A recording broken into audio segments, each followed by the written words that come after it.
2:55, 5 minutes na lang kinakasal na si Madam. Oh, dumating si Madam. Away ko, Si Madam Alodia, dumating din yung reception din. Pinagbibinta mo pa, nasa kasal mo yon. Madam, if you're seeing this, Congratulations. congrats. Hindi, ang importante naman sila. Oo. Kasi sila ikakasal. Pre, yung yaya sa atin ni Madam Alodia, pampalubag loob lang. Kahiyaan na lang. Nung umuo tayo, napakamot yun. Tangina mo, oh.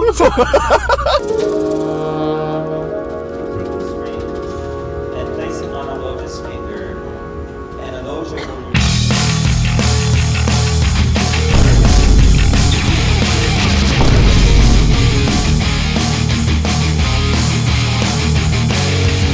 Dito sila guys, oh. Mga dyan.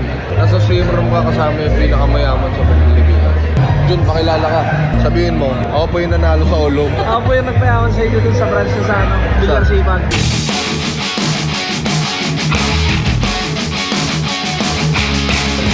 Si Sir yung tumutugtog dun sa loob, boy. Orchestra, tinugtog niya guys, kimi na nawa. Ngayon tinatanong ko, paano pag nagkakamali sila sa loob, anong ginagawa nyo? Kailangan lang tama yung mukha. Tama yung mukha, mukhang tama na rin yung tunog. Huwag ka lang gagawin, di ba? Huwag kang gagawin. Kailangan.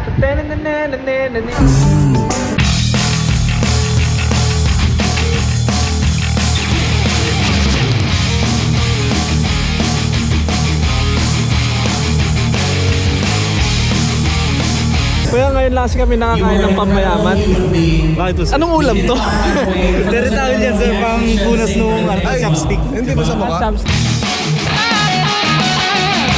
Ganto pala yung tsura ng hipon ng mayaman, putang ina.